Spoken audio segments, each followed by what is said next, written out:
The bank alert flashed across my phone screen while I reviewed my medical school application for the 100th time. My coffee mug clattered against the kitchen counter as I read the words. Unauthorized withdrawal attempt, $400,000. Blood rushed in my ears. The quiet kitchen closed in around me, the morning sunlight suddenly harsh against the granite countertops. My grandfather's portrait watched from above the antique sideboard, his stern expression a reminder of everything he'd sacrificed to secure my future. My hands shook as I dialed Angela's number. 1 ring. 2 rings. The silence between each tone stretched like pulled taffy. Meredith. My financial attorney's voice carried the careful neutrality I'd learned to dread. I was about to call you. Angela, what's happening? A pause then. Someone forged Travis's signature. They tried to transfer nearly 2/3 of the trust. The words hit me like a physical blow. I gripped the edge of the counter, my knees threatening to buckle. How? I'm sending you a recording, the caller claimed to be you, authorizing an emergency withdrawal. My phone buzzed. I switched to speaker, and a familiar voice filled my kitchen honey suite, perfectly practiced. Yes, this is Meredith Ellis. I discussed this with my brother Travis. We both agree this is the best use of the education fund.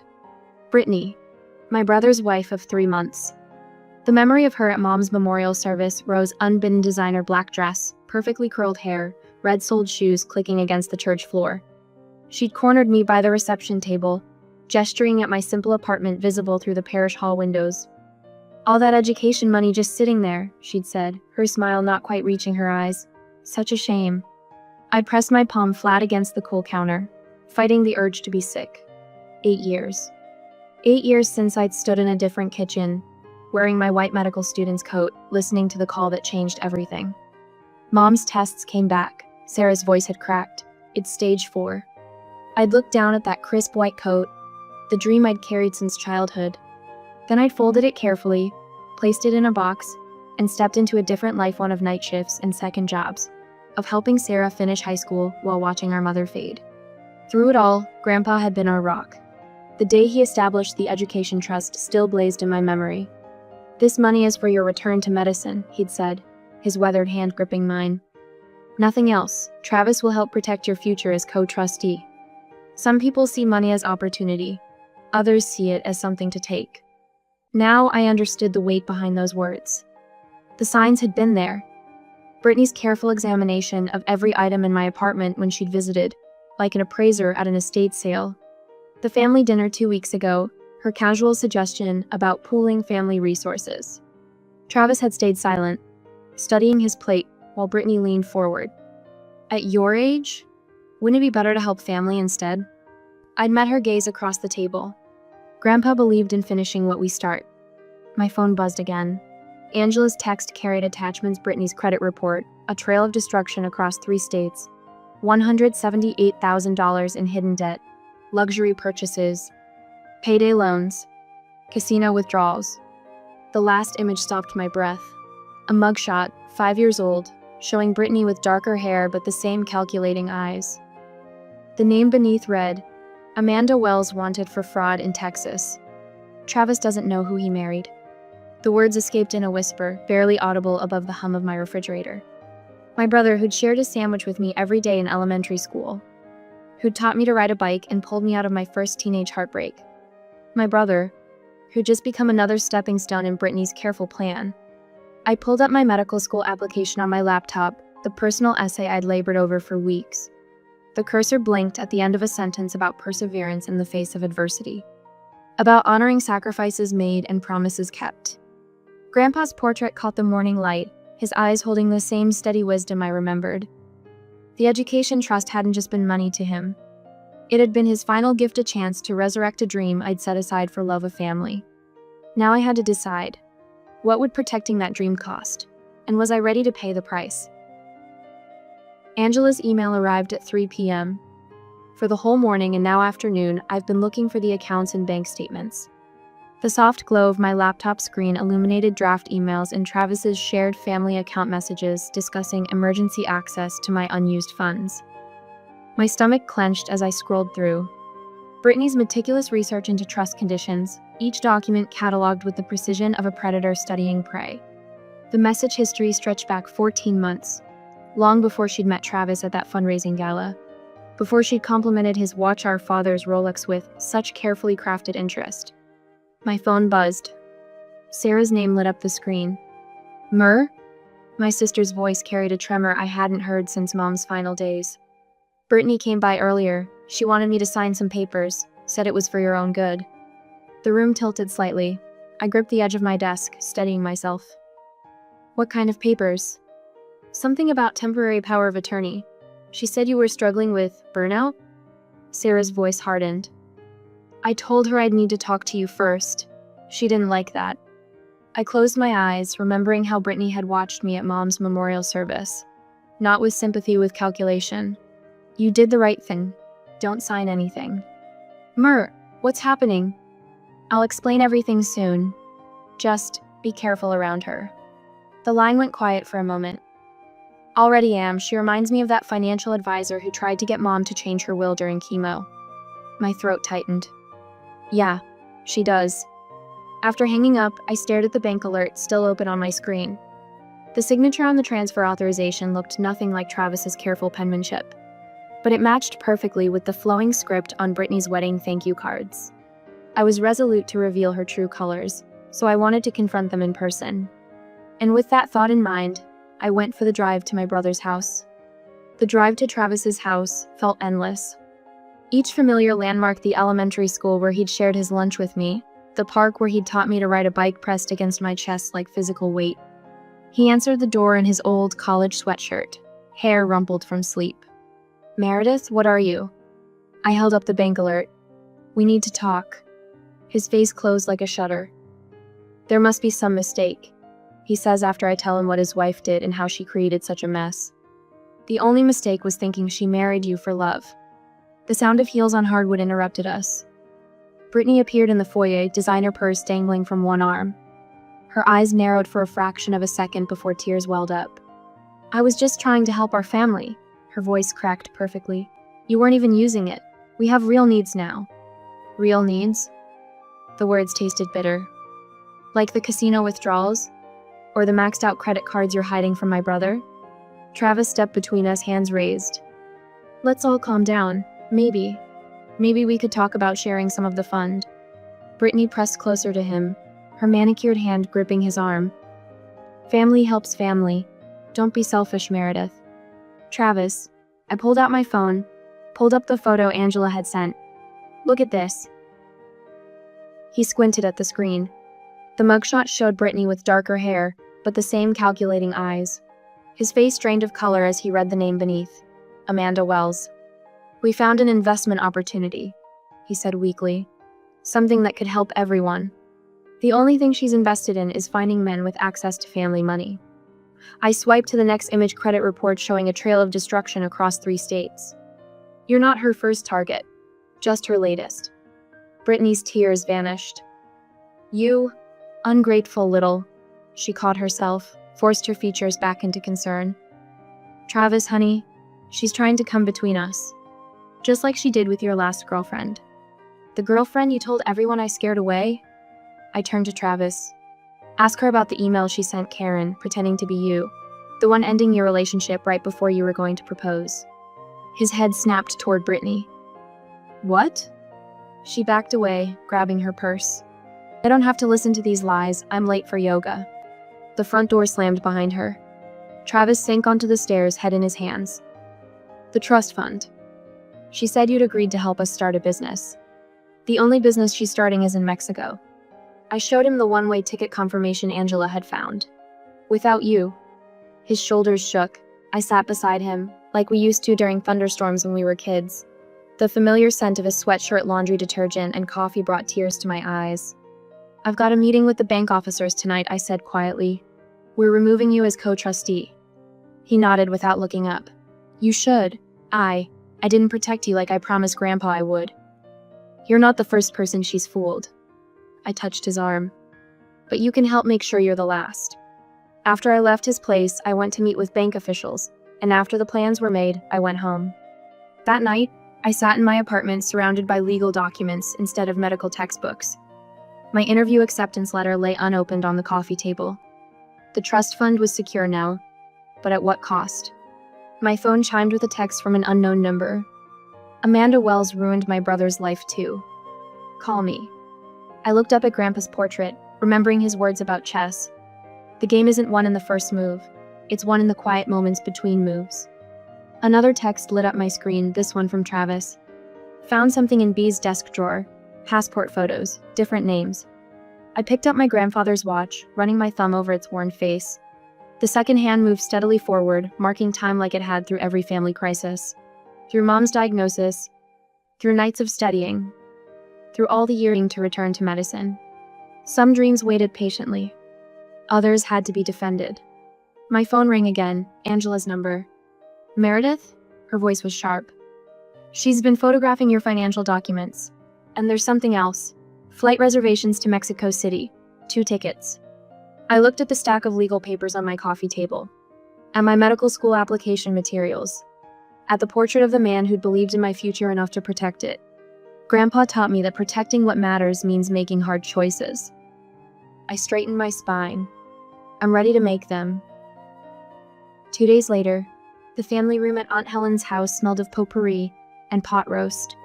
We were invited for a family gathering after all the mess, so we had to confront each other there. Brittany perched on the edge of the floral sofa, dabbing at her eyes with a monogrammed handkerchief. We're just so worried about Meredith, ever since her mother passed. I gripped my water glass tighter, ice cubes clinking against crystal. Around me, familiar faces wore expressions of rehearsed concern. Cousin Rachel nodded along, while Uncle Steve muttered something about caretaker burnout. Even Mrs. Peterson from next door had been invited to witness my apparent breakdown. Travis sat in Dad's old armchair, his shoulders hunched as if trying to disappear into the worn leather. He wouldn't meet my eyes. The way she clings to that trust fund, Brittany continued, her voice honeyed with false sympathy. It's not healthy. We only want to help her move forward. The room felt smaller with each word, decades of family photos watching from the walls. I touched my grandfather's watch, its steady tick grounding me. The sunlight caught its worn face, the same light that had illuminated his study the day he taught me chess. The quiet player sees 3 moves ahead, he'd said, moving his bishop with careful precision. Let your opponent reveal their strategy, then counter when they least expect it. My fingers found the acceptance letter in my purse, crisp edges sharp against my skin. Brittany's voice droned on about family resources and practical solutions. Each word revealed another card in her hand. Perhaps, Travis cleared his throat, studying the carpet. Perhaps the education money could help everyone. Times are different now, and the leather of my purse creaked as I withdrew the envelope. The medical school seal caught the light as I placed it on Aunt Helen's coffee table. The room fell silent. I start classes in September. My voice carried clearly in the hush. The admissions board was particularly impressed by my personal essay about returning to medicine after serving as a caregiver. Brittany's smile flickered, a crack in her perfect mask. But at your age, is this really practical? That money could… My grandfather didn't leave me money. The words rang with quiet certainty. He left me a future. Travis's head snapped up, his eyes catching the flash of rage beneath his wife's composed expression. Before she could respond, the front door chimed. Sarah breezed in, carrying a familiar manila envelope. Sorry, I'm late. I brought copies of Meredith's application essays. The one about Mom made me cry. She paused, reading the room. Did I interrupt something? Aunt Helen rose slowly from her chair, arthritis forgotten in the moment. Leonard always said Meredith was born to heal, just like him. Her voice wavered. After Robert passed, Leonard was the doctor who… She pressed her hand to her mouth. My phone buzzed. Angela's text lit up the screen. 3 more victims willing to testify about Amanda Wells. Meeting tomorrow. Brittany. Travis's voice had lost its uncertainty. Where did you say you went to college? The grandfather clock in the corner chimed twice, marking the hour. Brittany's smile grew brittle as she glanced at her watch. I should check on dinner. The roast. The one you said was in the oven? Aunt Helen's eyebrows rose. I didn't start it yet, dear. I reached into my bag again, removing a thin folder of bank statements. Travis, there's something you need to see. His hands trembled as he read, color draining from his face.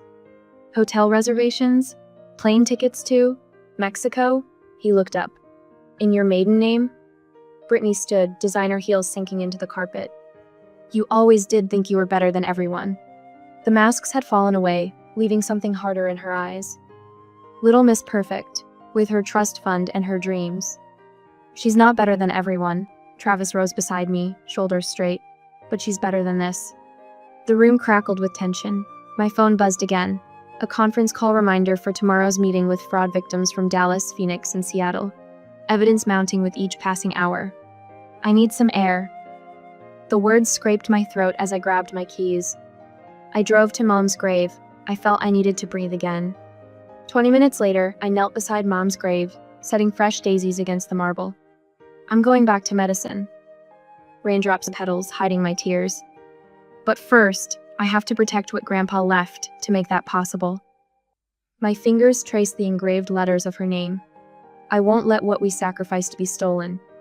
This sudden rain has now fallen harder, soaking through my blazer.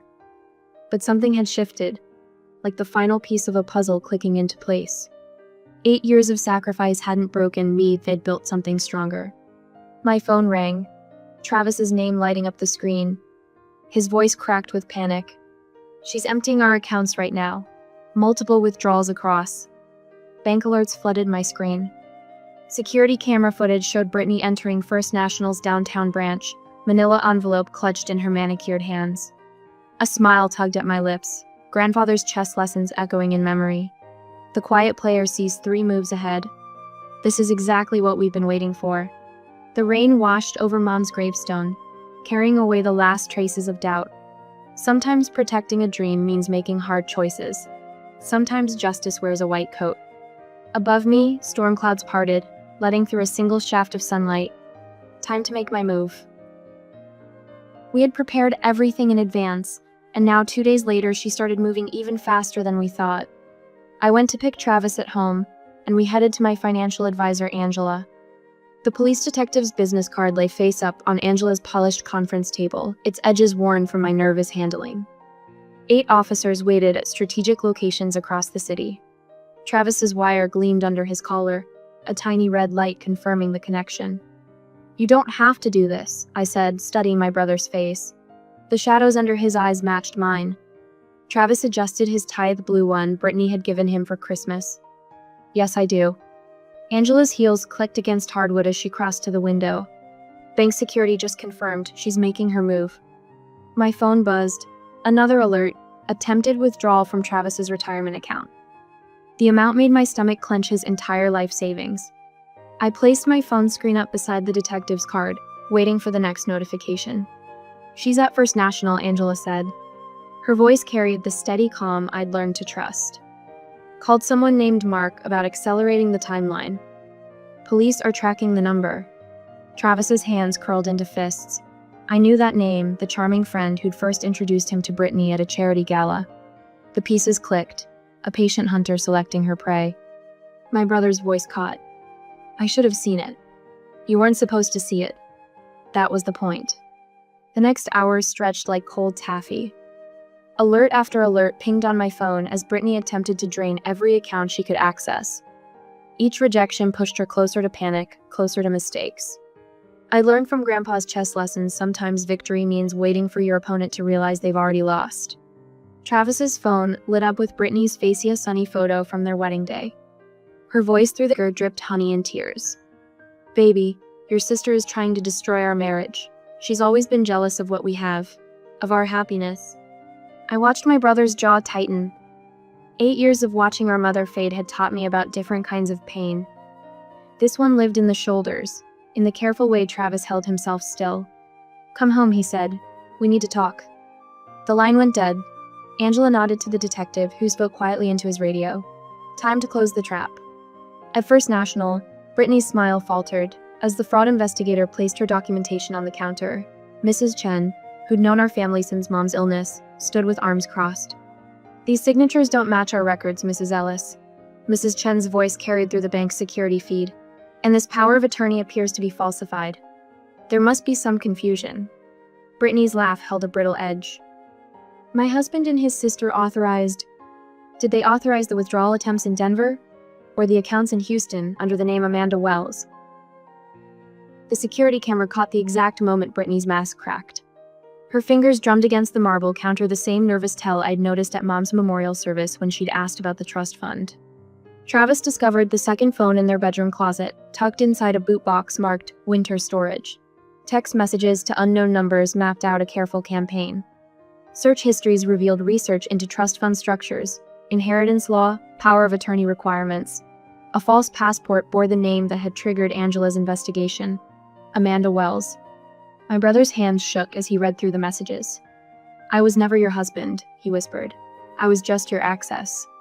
Later that day, when Brittany's key turned in the lock, Travis and I sat at the kitchen table he'd bought for Sunday family dinners. The same table where she'd suggested pooling resources while examining my medical school application. She froze in the doorway, designer purse dangling from manicured fingers. The confident mask slipped back into place, a transformation I'd seen too many times to trust. "What's going on?" Her voice held just the right note of confusion. Travis pressed play on his phone. Her own voice filled the room. "Your pathetic sister wasted her chance at that money. I wasn't about to let it sit there when we could." The purse hit the floor. Brittany's eyes darted between us, a cornered animal searching for escape. "Travis." She stepped toward him, hands outstretched. "Baby, let me explain." "Explain what?" His voice carried the weight of 8 years watching me work double shifts, of countless nights I'd spent studying after caring for Mom. "My sister sacrificed her dream to care for her mother. What have you ever sacrificed?" The mask shattered completely. Brittany's beauty twisted into something ugly, something true. She was stupid enough to give up a fortune for some foolish promise. I wasn't. Police radios crackled in the hallway. Detective Wilson stepped into view, Angela beside him with a thick folder of evidence. "Amanda Wells," the detective said. "Or do you prefer Patricia Turner? We have witnesses from Houston eager to discuss your previous investment opportunities." She was arrested the same moment. Aunt Carol called that evening, voice thick with tears. Uncle James left a rambling voicemail about being too quick to judge. I went home, leaving my brother in that place, broken. After all the fuss and police, once I came home, Sarah arrived with Mom's lasagna recipe and a bottle of wine. The neighbors who'd watched me care for Mom waved from their porch, understanding in their eyes. I'd learned during those long years of illness that the community reveals itself in quiet moments. 2 weeks later, Travis moved into a small apartment 3 blocks from mine. I helped him pack, carefully wrapping the chess set Grandpa had given him for his 10th birthday. The pieces felt heavy with memory. One Wednesday afternoon, I was with Travis at my home. I received a call from Angela. "The DA offered her a deal," Angela said over speakerphone. "The evidence makes defense almost impossible, especially with the other victims coming forward." "Take it," I said. Travis looked up sharply. "This isn't about money anymore." But the final blow came from Detective Wilson. A pattern emerged across state lines: careful research into families with trusts or inheritances. A network of accomplices who made introductions, who opened doors. The brother-like friend named Mark appeared in photo after photo, always beside a smiling Mark who didn't yet know they were prey. I stood at my window, watching sunrise paint the city in shades of promise. Mom's final words echoed in memory. "Finish what you started, sweetheart. The world needs healers." "She needs to be stopped," I told Travis, who sat surrounded by moving boxes and broken trust. "Not just from taking my future, but everyone else's too." 8 years ago, I'd set aside my white coat to honor one promise. Now it was time to keep another. A week later, I need to meet an unexpected and above all unwanted visitor at my work. Travis still loves me. Brittany's perfume filled the small conference room, sweet and cloying. Drop the charges and I disappear forever. Simple as that. I studied her manicured nails drumming against the polished table, remembering how those same fingers had forged my brother's signature. The morning sun caught her diamond ring, the one that had nearly emptied Travis's savings account. 200,000. She leaned forward, voice honeyed. "Call it reasonable compensation for my inconvenience." My grandfather's watch ticked steadily against my wrist. 1 breath. 2 breaths. The silence stretched between us like piano wire. "You know what happens if you fight me?" Her mask slipped, revealing something sharp beneath the charm.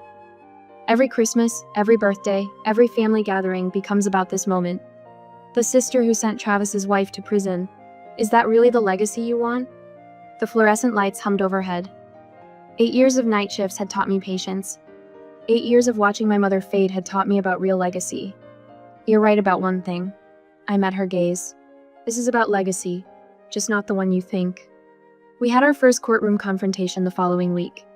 After almost a month of preparations, it was finally over. Or it has finally begun.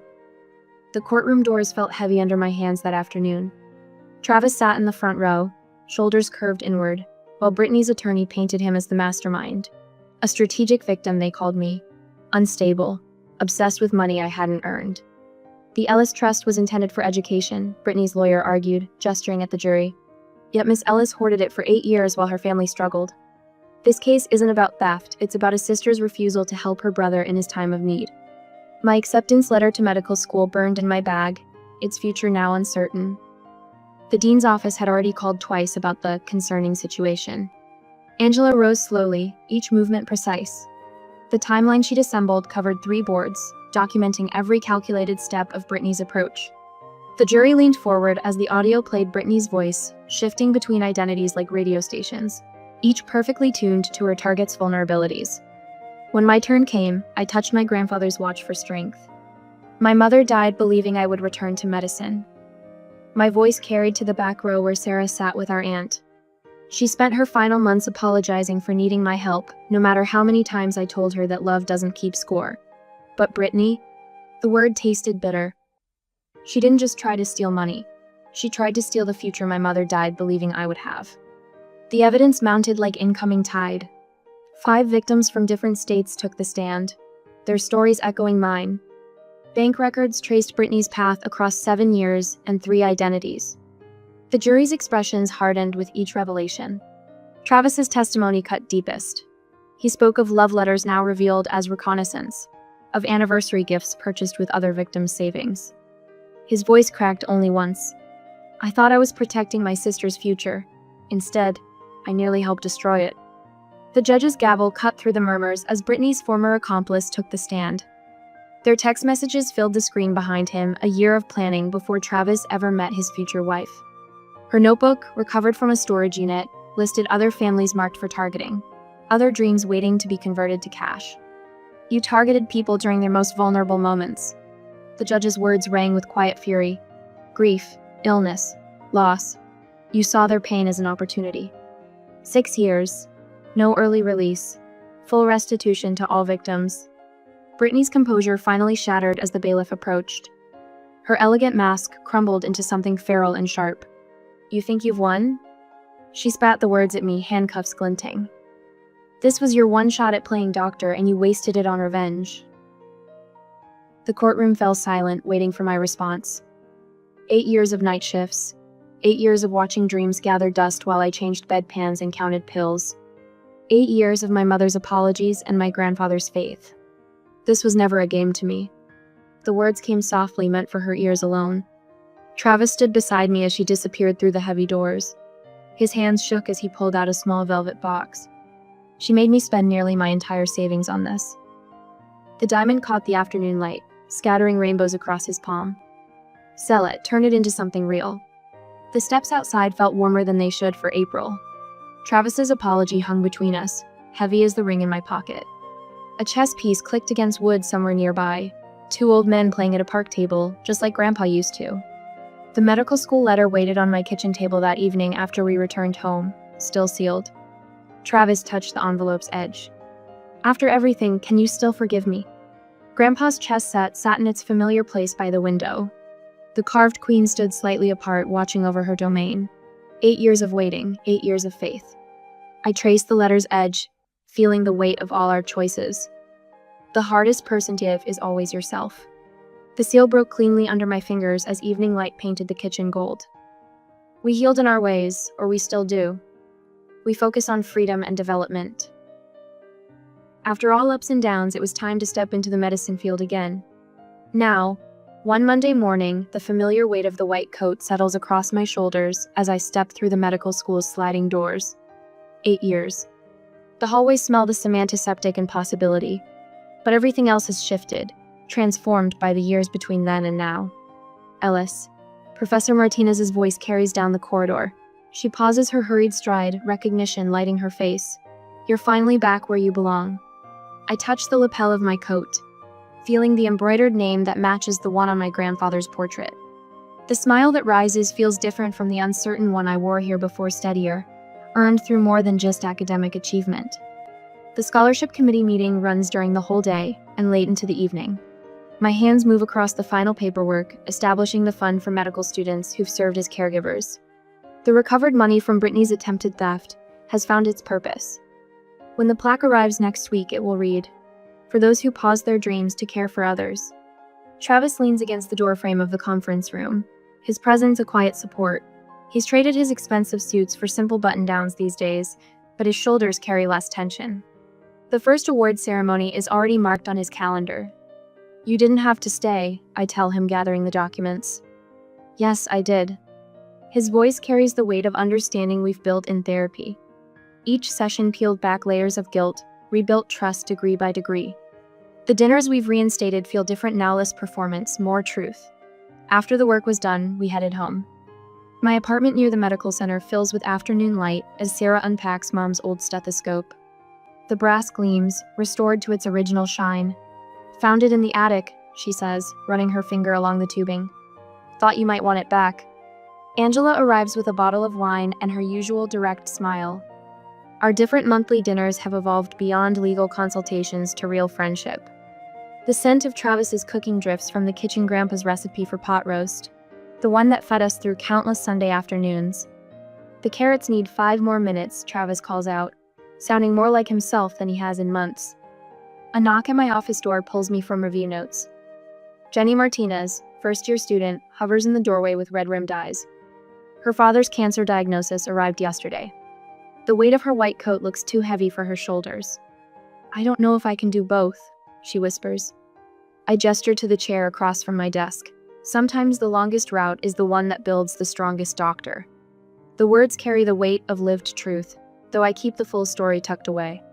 Some lessons are better taught through presence than exposition. The following weekend, the cemetery grass bends under our feet as Travis and I approach Grandpa's headstone. October sun warms the granite.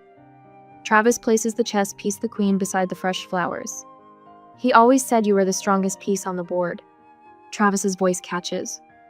The therapy has helped him too, teaching him to stand alone again. My fingers trace the dates carved in stone. Strength isn't about power. It's about knowing when to move and when to wait. Monday is unexpectedly tiring. The financial literacy workshop runs longer than scheduled. Students lean forward in their seats as I explain trust protections, compound interest, and the importance of written agreements. My warnings about protecting what matters land differently now. In the back of the room, a law professor takes notes. My case study appears on her syllabus next semester. Later that night, the library grows quiet as midnight approaches. Medical texts surround me, their familiar weight a comfort rather than a burden. The clock on the wall reads 2:17 a.m., the same time I used to clock out from my second job at the diner. My grandfather's watch rests cool against my wrist. The second hand moves with quiet certainty, marking time's steady march forward. Around me, the dreams I thought I'd lost have simply been waiting, patient as chess pieces before the game begins.